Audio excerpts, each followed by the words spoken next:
Okay. Boba Fett sucks. He fell down a hole. Hello and welcome to the Science Fiction Double Feature podcast number 52.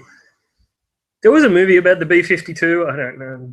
Podcast B-52. That'll do. Okay, cool. The band? No, the strategic aeroplane. But the band's better. They did Rock Lobster. That is one thing that the band, the B-52s, have over the aeroplane, the B-52s, that they recorded a song called Rock Lobster. It's very true. That's not wrong at all. This is Terry. I'm actually, yes, it's a special Milo-encrusted edition of the podcast because I'm actually in Newcastle, so we're recording live in Terry's Mac room. Yeah.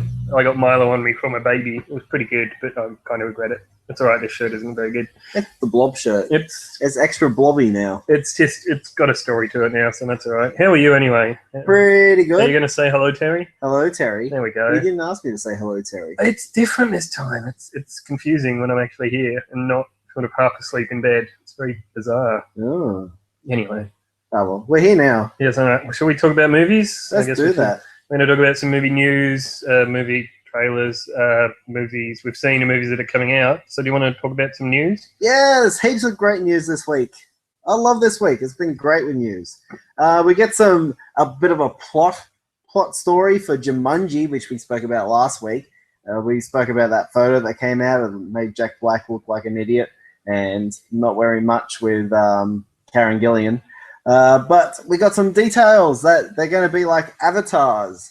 The 14s are playing them on like a video game, and they get sucked into them, and they become these are the avatars. The Rock and Jack Black and Karen Gillan and Kevin Hart are the avatars, and that would explain why she's not wearing much. To an extent, I guess. Yeah.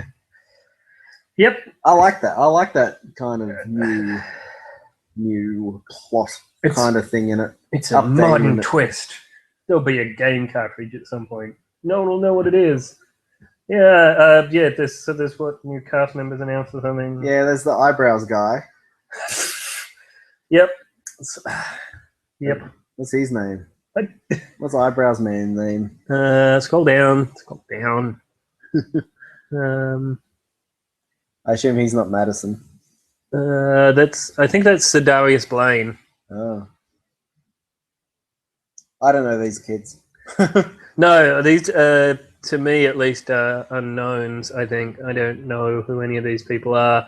But yeah, so they've added 4 kids. Oh, they're probably 30, but they're billed as kids to the cast of Jumanji as the players. I guess. I don't know. Yeah.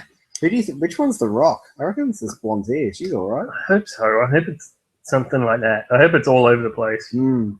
And Sedarius turns out to be Karen Gillan. That'd be interesting. Yeah. I don't think anyone wants to be Jack Black. Someone will be Jack Black. I reckon they got there late, and that's just the character that was left over. Jack Black's going to be he could be player D.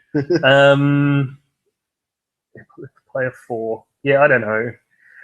I guess it explains it theoretically, but I don't want to watch Jumanji 2. Well, I'll watch it and tell you what it's like. Right. It's kind of interesting. That it depends how much they has the Jumanji set changed form in response to the world, because that's kind of interesting. It must have. That it's now it's a modern Jumanji is now Jumanji in the year 2016 is now an old console rather than an old board game. That's kind of interesting. The board is adapted. It's adapted. That would be good. And I care about nothing else. And it's a bit like the Rings movie, how the VHS is adapted into a digital form. Has it? Yeah, kind of. Okay. Yeah, because they show it on the airplane. Oh, yeah, okay. So would have had to. Have they done the inevitable? The Ring movie gets pirated and kills everyone? Maybe. Okay. We'll never know. They keep moving the release date. We'll never know. It's about the 4th release date time that the Rings has been moved. So it's not coming out this year. Okay. But Jumanji is, and it's coming out next year. No, it's coming out next year too. Anyway, let's move on to other news. Sam Neill confirms he is in Thor Ragnarok, Thor 3. Sam Neill's in it, along with Cate Blanchett, Jeff Goldblum, and a heap of others. I love this cast. This cast is great. This is the best cast ever. Anthony Hopkins is still in it. So he hasn't said what he's doing. He's pretty much said, yes, I've been on set for 3 or 4 days. I reckon he could be in maybe just in the background, not in the background, in like a post-credit thing or something, just as a fun. Maybe Sam Neill is an Infinity Stone. Oh, maybe he's the Infinity Gauntlet, and Sam Neill parading around in a big glove costume. Maybe he's just going to make Jurassic Park comments like Jeff Goldblum. What is this? Is this what he's in? He's playing a dark horse on some kind of dark horse planet. Apparently, this here that we're looking at, sorry that you can't see it, people listening, is just Sam Neill commenting to other people who have tweeted him. And yes, he goes, "Yep, I'm playing a dark horse on some dark horse planet and making tea for Technically Kitty." And yes, there is another one saying he was on set 4 or 5 days making tea. So maybe he's just like a cafe owner. Maybe he is. Maybe Asgard. Maybe it's going to be Hunt for the Wilder People. Maybe he'll turn up in the background and be just grouchy. Yeah, a grouchy old man with a pick on his back. Yeah, called him Zag. If he's on a dark, I don't know. Is it like the New Zealand film The Dark Horse, in which Cliff Curtis plays chess? Probably not. And I'd say it's got nothing to do with that. I think he's just it's a New Zealand actor in a film directed by a New Zealander. It could be that kind of dark horse. Ooh. You never know. I don't know. Okay. You're confusing me. Either way, Sam Neill's in it, so I'm all for it. Okay. Sam Neill's great. He is. And he is teaming up with Jeff Goldblum again. So someone must go faster. That was one big pile of shit. I'm going to finish with my news. I'll keep going with my news, and you can have the last one. But I had a good segue. Oh, okay, we'll do your segue. You can do this. Speaking of going faster, Justin Lin, who has single-handedly, well, I don't think he did it single-handedly, kind of revived the Fast and the Furious franchise and has handed that over to James Wan in order to make Star Trek Beyond, is now making Hot Wheels. He's making a Hot Wheels movie. I don't know how you make a Hot Wheels movie. I'm going to talk about that later. He's attached to the Hot Wheels movie, which kind of makes sense because he's the guy that did the Fast and the Furious, which was basically a Hot Wheels movie with Vin Diesel as a wheel. I don't know. There's not much to say, but it's kind of like if anyone was going to make a fun Hot Wheel movie, it would have to be Justin Lin, who we know can make fun and ridiculous action scenes. Also, Phil Lord and Chris Miller are taken. I don't think there's much to hope for really in a Hot Wheel movie, but I think Lin's going to do the best that anyone could with it. So, yeah. And his partner Troy Craig Poon is also attached. Poon? Yeah. Troy Craig. God, that's a mouthful. Yes. So, yes, Hot Wheels movie. Probably going to suck. Probably going to be really fun. Are you excited for Hot Wheels? Not really. Yes, you are. No. It feels like just another Fast and Furious. It makes sense that they go, hey, this guy's did well with Fast and Furious. Let's take him and make Hot Wheels because it's the same premise. But there's no people. They might have some jumps. They might have the loop-de-loops and stuff. They'll have to have loop-de-loops and jumps and stuff, yes. Yeah. Who's going to be... Yeah, I don't know. I don't know how you make a Hot Wheel. I don't know. I've got an idea of how I'd make it. Are we going to do that? Are we going to talk about that now? No, let's do it later. Okay. We'll do it later. Because I've got other news I want to get to. Okay. Jon Favreau is making The Lion King reimagining. They've gone away from remake. Oh, so it's saying reimagining. Okay. Also, it's not really live action. So it's... It looks live. I'm going to say lifelike. I'm assuming it is live action. I'm assuming that he's going to tame some lions until someone tells me otherwise. That's way more fun. No. I'm so excited for this because Jungle Book is one of my favorite movies of the year, even though I'll watch it at least 2 times a day because my son loves it and he just wants more. He likes that elephant. He loves the elephants and the puppies, the puppy wolves in it. He loves this movie and so do I. So I'm really excited to see Jon Favreau take on a live... I don't like saying live action. Lifelike Lion King. I think it's going to be really good. You're not excited, are you? Not really. No, I saw the Lion King once, and now I'm good. Yeah, but you haven't really seen Jungle Book. You watched a little bit here the other day. Did you like the CGI? What they did with it that you saw? It was impressive, but still clearly CGI. It wasn't clearly CGI. It was clearly CGI. It was not. It's really good. Well, I don't care. I'm seeing the shit out of this. I might even see it twice. Okay. Maybe twice a day if my son likes it. Yes, you'll see it many times. Yes. And in final news for the week, we have some plot details for War of the Planet of the Apes. I love my Apes movies. I'm actually wearing an ape shirt. You were. I'm wearing my Dawn of the Planet of the Apes shirt. I'm upset that they didn't take my title, but go on. What was your title? Remember, it was Breakfast of the Planet of the Apes? So it was Dawn of the Planet of the Apes, and then Rise of the Planet of the Apes. Well, so it was the next stage in morning. They could have made like Vampire Apes and called it Twilight of the Planet of the Apes. They could have. Then they could have called it Breaking Dawn of the Planet of the Apes. Vampire Apes that sparkle is the worst idea of it. That's not the worst idea. It's not the worst idea ever. We've heard much worse. Either way, let's get back to the plot of War for the Planet of the Apes. This is, I'm quoting here, the third chapter in the critically acclaimed blockbuster franchise. Caesar and his apes are forced into a deadly conflict with an army of humans led by a ruthless colonel. After the apes suffer unimaginable losses, Caesar wrestles with his darker instincts and begins his own mythic quest to avenge his kind. As the journey finally brings them face to face, Caesar and the Colonel are pitted against each other in an epic battle that will determine the fate of both their species and the future of the planet. Caesar and the Colonel sounds like an amazing sitcom. Like The Odd Couple? Yeah, pretty much. It's Caesar and the Colonel. Well, what are you leaving your eggs there for? Laugh track. Yeah, I don't know. Yep. It's always colonels. What is it about colonels? Well, they're pretty cranky because they haven't made general yet. That's probably it, yeah. It's always colonels. Weird. It was a colonel in... And nothing up to colonel really has enough power to be that sinister. Oh, not sinister petty officers or what have you. No. Oh.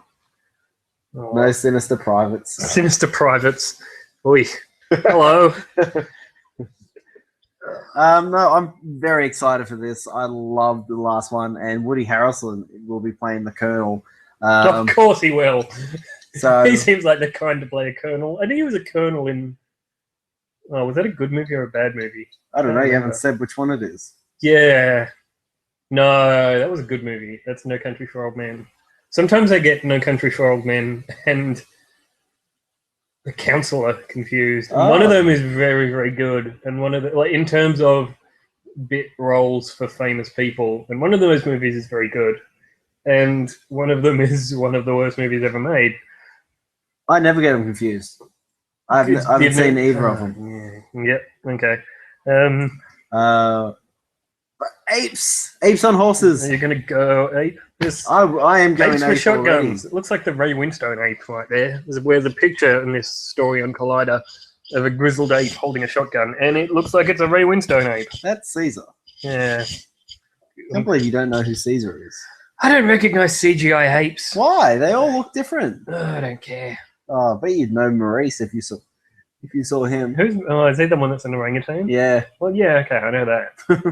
He looks like King Louis. There's been a lot of apes this. You're very satisfied with your ape love. I do like at apes. this point. I like apes. You've and had dinosaurs. a lot of ape. I just read Boom. I think it's Boom Studios, like the comic studio. Yeah. Yeah, they've just released Tarzan on the Planet of the Apes crossover comic. Okay. And I started reading it, and there's dinosaurs in there, so I was very excited to get apes, dinosaurs, and Tarzan all in one edition. It's very confusing. That does sound confusing. It is. When is it set? Well, yeah, that's another confusing thing. Back in time, like early 1900s. Okay, but also in the far future. But also in the future. Because it was Earth all along. And there is also dinosaurs. It's in the soft places where time is very soft. Mm. So that's my news. I'm very excited for War of the Planet, for the Planet of the Apes. I've got to stop saying of. It's War for the Planet of the Apes. War for the Planet of the Apes. Okay. Are the apes going to win? I would say so. I hope they try and connect it to the 1968 Charlton Heston Planet of the Apes. Yep, I hope they connect it to the Tim Burton one. With I hope they're all connected. They're all the same. Well, it's funny because this has kind of shown Caesar's rise, and Caesar is the mythic Jesus type character in the original series from the 60s and 70s. You never really get to see much of him, but they do go back in time where they have a baby and they call it Caesar, and then he rises in that storyline. So I hope, in one respect, it shouldn't make sense if time is circular and everything's predestined, but if they just become time rips and you get parallel timelines, then I hope it does try to connect to the 1968 one, because then that would continue along and rip into a new timeline. Okay. Time's confusing. Yeah, I know that because of a movie we're going to discuss soon. Oh. Yes. God, that would suck. Anyway, right, is that it for apes? Yeah, I can talk about apes all day. I know you can. I like apes. Always with the apes. I love apes. They're the best. Always. All right, what else we got to talk about? What have we got here? Some Chimps Ahoy. trailers. No, yes. Right, so we've only got 2 trailers this week. Slash is an indie coming-of-age romance film, which is not the sort of thing you can make that's interesting unless it's got a novelty premise. And this one is about people who write slash fic. It's about weird nerds and their convention and writing erotic fan fiction. So that's the twist. And it's about these teens whose names I've forgotten are trying to fit in and express themselves through their ridiculous erotic fiction. And it's all very tender and bonkers and surreal. And it looked quite good.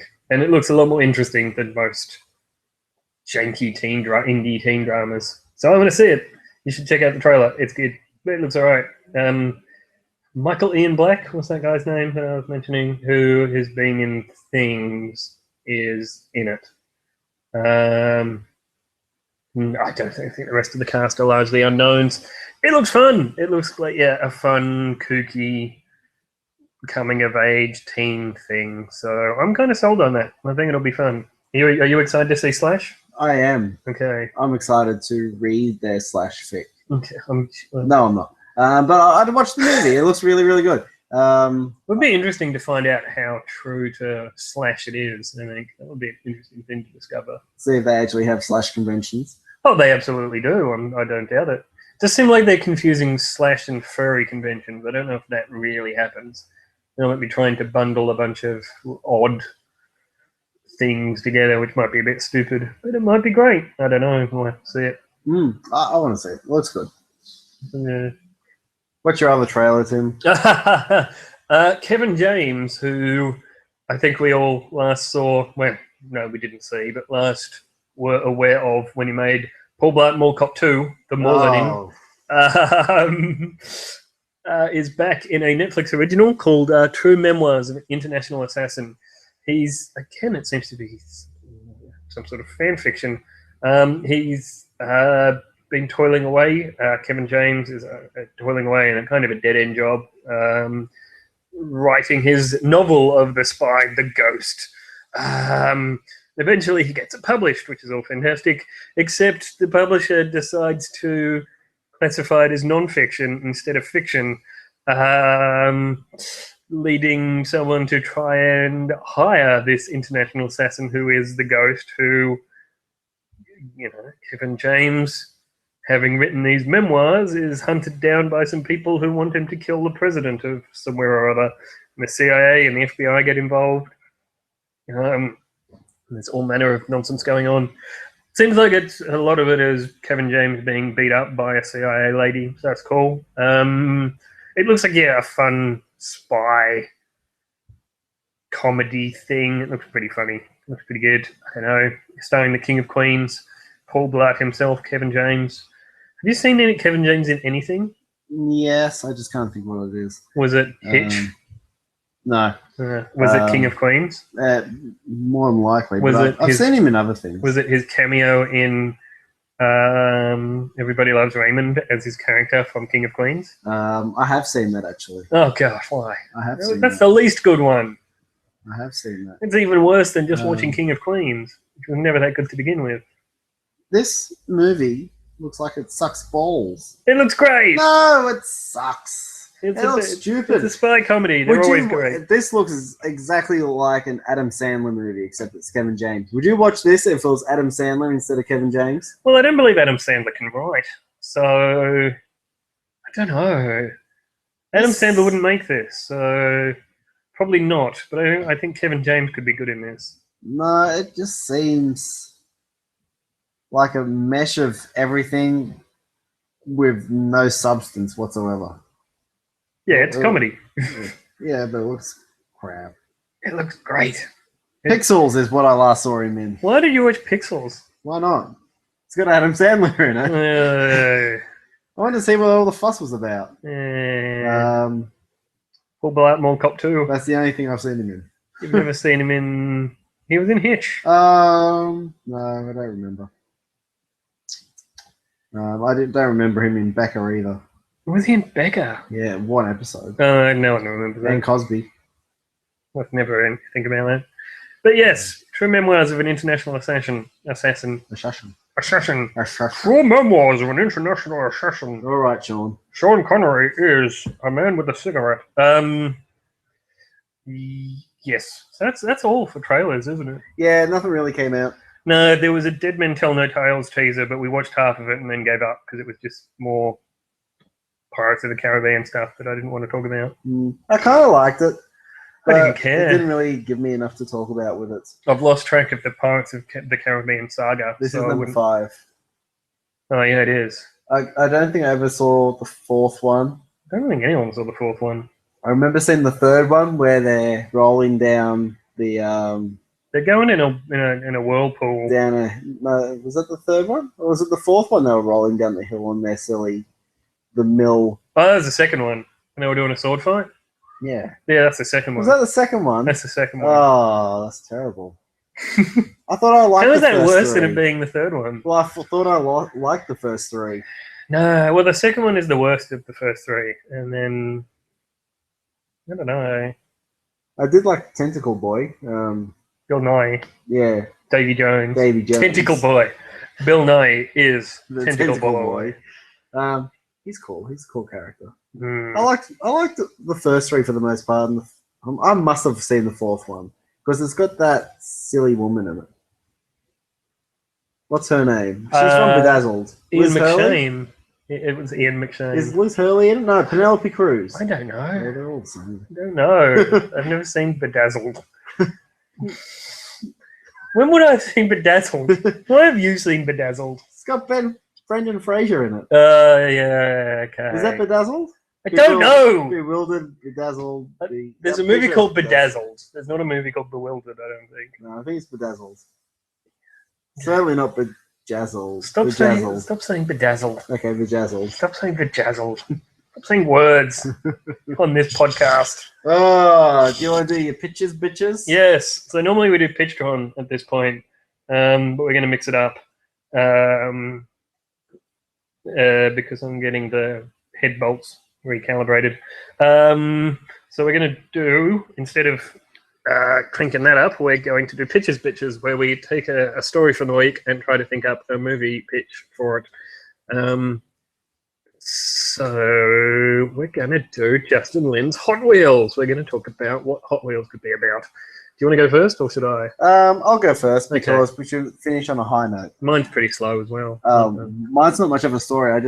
I've figured out how they should actually just film it. Okay, how they should film it. And okay. Yeah, I'd like them to actually use Hot Wheels cars and the Hot Wheels track and do it as a stop motion animation. I think it actually is a live action that they're doing. Okay. But I want them to do it as a stop motion animation, and with like an 8 or 10-year-old boy and girl just narrating and playing and going, yeah, I'm going to come over here and I'm going to eat you and stuff with the Hot Wheels cars and stuff. for 90 minutes. Yeah. Okay. Yeah, stop motion Hot Wheels would be cool. Yeah, that's it. I don't really have much of a story. No. But I want the kids playing and the stop motion animation with the Hot Wheels car and track and doing loop-de-loops. I see. And yes, they can create their own great story out of it. Okay. So that's my pitch. I'd watch that, but I don't know if I'd watch 100 minutes of it. Well, go get a break. Go have a break in the middle. Okay, put an interval in it and I'm sold. Yeah. Yes, I have, well, those are kind of complimentary, I would imagine, to an extent. Because what I was thinking was that most of I feel like the premises for, like, there's toys with no story attached to them. Like the Emoji Movie coming out? Yeah, that's not even a toy. No, it's not even a toy. At least there's, I don't know. That could be. Is it going to be like a knockoff of Inside Out? Possibly. Don't know. But no, like, I feel like the Lego Movie and to an extent Toy Story have kind of done all the things you can do that are interesting with toys. With toys. Mm-hmm. Like what about the collector who doesn't play with the toys and blah, blah, blah, blah, blah, blah. So, but the reason Justin Lin is involved, I think we all know, is because he's made the Fast and the Furious movies. So what if Hot Wheels actually starts as a Fast and the Furious movie and just gets more bonkers and bonkers and bonkers until such time as it's a Hot Wheels movie? What if we see Dom and Tyrese Gibson and what have you getting cars at the beginning of Fast and Furious 8 and they just start driving and driving, so we see just this driving chase that gets ever more convoluted and ever more ridiculous, and slowly the visuals change slightly on the cars, so they look less and less like real cars and more like toy cars just over time, and their stunts get more and more outlandish, and they go and do loop-de-loops and jumps, and just slowly the background seems to be giant objects, as if they're not actually driving in a city so much as they're driving in a living room, and it's just, so it's probably not 90 minutes. I think you could sustain it for 80-ish, maybe an hour. It's just one long car chase that gradually changes from being the Fast and the Furious to a Hot Wheels movie, and maybe it ends with stop motion animation, or you actually film cars go flying. Yeah. I like how they finished Lego Movie and they zoomed out and the kids were playing with it. Yeah. Spoiler. Yeah, what was that? Oh, yeah, and then it's Will Ferrell. Yeah! So it's meta, and it combines the two things Justin Lin has done. I've got one problem with it. What? Helen Mirren's cast in Fast and Furious 8. Where's Helen Mirren in it? It zooms out, and it's Helen Mirren playing with toy cars. That would be fantastic. There you go. Sold. Helen Mirren on the floor in her multi-million-dollar mansion in Hollywood. Like playing with Hot Wheels. In this amazing gown, and she's like... Vroom, vroom. Exactly. That'd be great. I don't think Helen Mirren would have toy cars. I feel like she'd have a real car. You couldn't do it with real cars. Yeah. Yeah, so what is Hot Wheels going to be about, really? There's no story. It's so varied what the Hot Wheels have been. I don't know. Anyway. It seems like a silly idea. Not the silliest. They made Battleship. Well, we can't watch our pictures. So what have you been watching? Good segue. Oh, thank you. I watched... I thought you were having a heart attack. No, I'm good. You ever seen Equilibrium? Equilibrium is dumb. It's one of Which one's that? Is that the one with Denzel Washington? No, that's The Equalizer. Oh, it was close. You really weren't. Equilibrium was this movie that came out in the early 2000s. One of those wonderful Matrix knockoffs that we had so many of. Probably the most famous Matrix knockoff. It stars Christian Bale as a sad man who has to hunt down everyone who... It's in a distant future where emotion has been outlawed and everyone's on prosium, and Christian Bale is tasked with hunting down anyone who feels things, along with his friend Sean Bean in one of the most ridiculous deaths that Sean Bean has ever suffered. Spoiler? It's not really a spoiler. He always dies. In some sort of weird gun martial art that they do in this movie. It's wonderful. It's just awful. It's just this awful movie that, like, what if we could have Brave New World, but also with gun kung fu.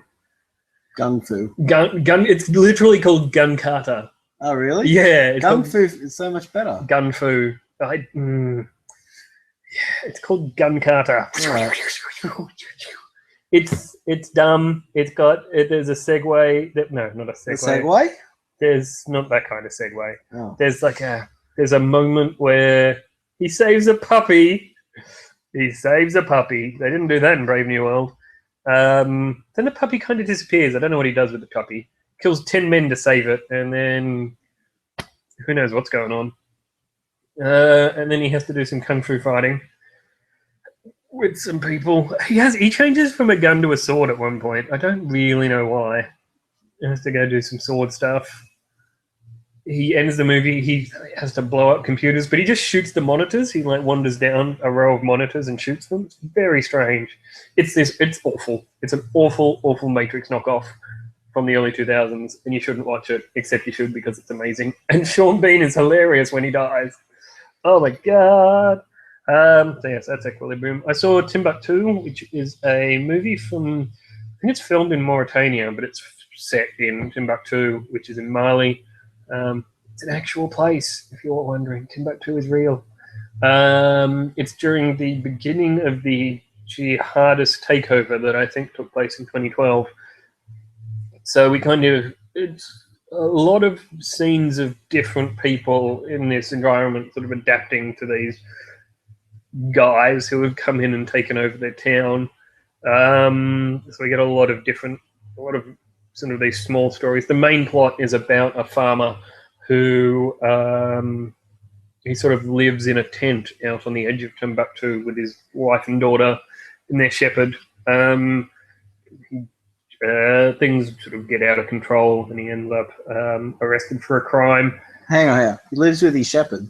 Well, his shepherd lives out there, yeah. Oh, okay. So it's an actual shepherd, not like a German shepherd. No. Okay, he's called a shepherd, but they have cows.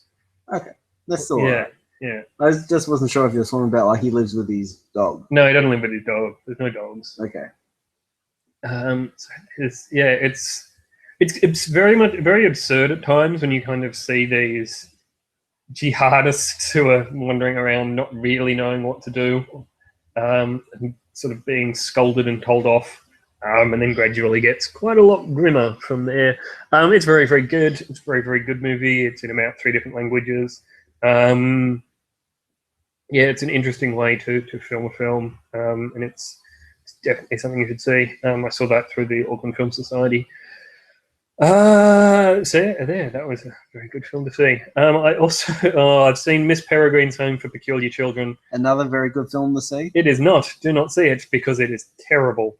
It's terrible. Why are we always saying that about Tim Burton's films lately? Because they're terrible. Because he doesn't know what he's doing. Because he's sort of Tim Burton has either fallen for the myth of Tim Burton that Tim Burton makes good-looking films and therefore he doesn't have to make good films because it looks like a Tim Burton film, but nothing really. Everything just gets explained.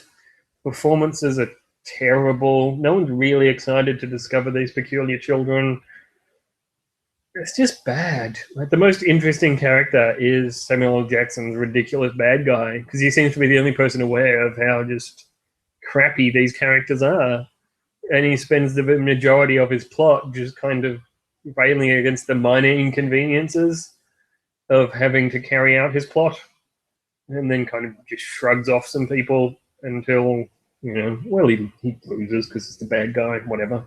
That's no great surprise.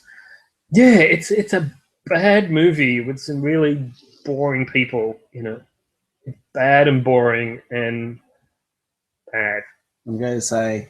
I told you so. Yeah, I told you it's going to be crap. I thought it might still be. Eva Green was still fun. There should have been more Eva Green. That's for everything in life. Yeah, but I don't know. There should be more Eva Green in my room. I only really went to see Eva Green with a crossbow. There wasn't enough of that. Anyway. You see her in Penny Dreadful. Yeah. She probably has a crossbow in that. It was really bad, though. Like, I didn't expect much, but it was really bad. Miss Peregrine's Home for Boring Children, or whatever it's called. Yeah, it was really bad. It wasn't just kind of bland. It was bad. It was bad. Anyway, what have you seen?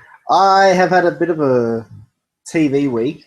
I did watch Hunt for the Wilder People. It's on iTunes now if you want to rent it. It's very, very good. I love Sam Neill's gruff old man who wears a pig on his back. He's taking his pig for a walk. And he molests me. You little shit. Old bastard. Yeah, it's so great. It's so funny. And then some tanks turn up unexpectedly. That's pretty good. So definitely see Hunt for the Wilder People. It's made my top 20 of the year so far, actually. Nice. It's pretty good. It is nice. Nice. Even if they don't have cops with guns. A real cop. Where's the real cop? What? That's what she says to a cop fella. Oh, that guy, yeah. Yeah. But yes, I've watched some TV the rest of the week. I watched the episode 2 of American Horror Story, Roanoke. Got it right. Yeah. See, I've been practicing that. Have you? Yes, I have, Okay. because I keep saying the wrong word. Okay. Roanoke. Yeah, it's still. I thought it might have changed it up from the first episode, but it's still doing the reenactment type thing, like the one-to-one interviews with the real people. If you can't see me, which you can't, I'm doing air quotes. I'm doing air quotes when I say real people. And then like the reenactment with Cuba Gooding Jr. and the other lady. And yeah, I was hoping for him to change it up a bit and actually just get into the story. I'm not getting quite into it. But I am revisiting season 3 Coven, and I'm getting into that. Kathy Bates is really good in that. Agents of S.H.I.E.L.D. has started up. Season 4 has started, and Ghost Rider has been brought into it. He's pretty damn cool. I like him. I won't say too much about it, but yes. If you're a fan of Agents of S.H.I.E.L.D., I don't think you're going to be disappointed with this reincarnation of Ghost Rider, even though he drives a Mustang or something. But yeah, it's pretty cool. It's a pretty cool car. I like the car. because I thought he rode like a skull-mobile traditionally. He has a skull as a head. Okay, I thought he had like a skull-themed motorbike. He's got a motorbike in the Nick Cage ones. Yeah.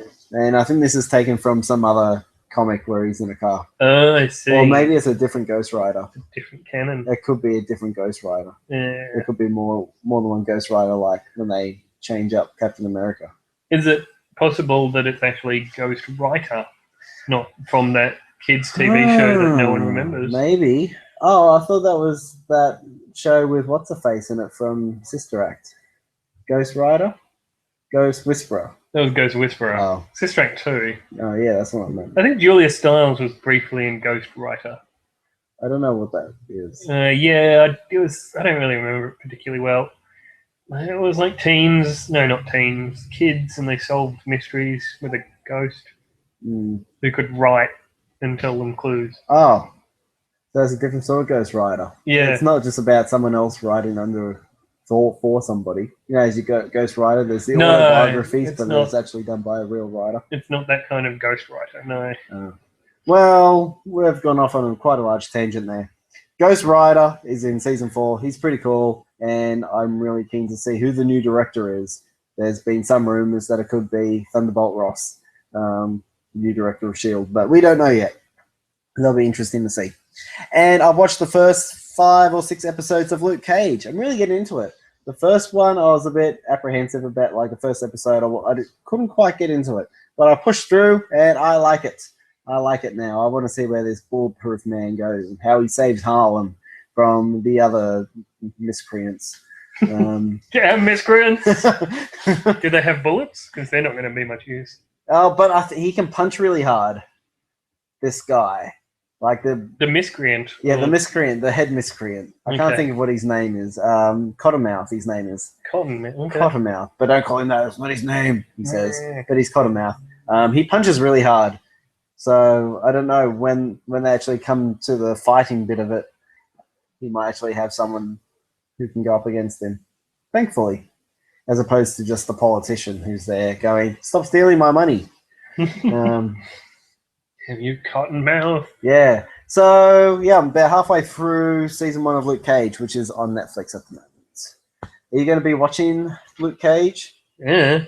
You didn't quite get into Jessica Jones. Yeah. You said you were. I remember talking about it with you when it was on. You're like, yeah, it's good because it's not so supernatural, it's not so marvel-y. And then I'm like, yeah, I'm a bit bored with it. And then you didn't even finish it. Did I say that? Yeah, I think you were liking it at the start. No. I don't think I ever liked it. I'm going to have to go back through the podcast and find it then. Okay. Prove you wrong. Maybe I did. No, I wanted it to be like that. I wanted it to be about a crime solver. A private detective who just happened to have superpowers, but then there was a villain, and I didn't want to watch that. Oh, okay. Yeah, I wanted it to be not like a superhero thing, but then it was a superhero story pretty much. Well, you don't need to watch Jessica Jones to watch Luke Cage. Okay. Is he a private detective? No, he's just a guy trying to do right by himself and keep his nose out of trouble. But then trouble finds him. Whoa! Yeah. So then he has to save all of Harlem. The whole of Harlem? Yep, all of Harlem. So that's what I've been watching. Now we do our what's coming out this week. And we have, coming out in Australia, we have Girl on the Train.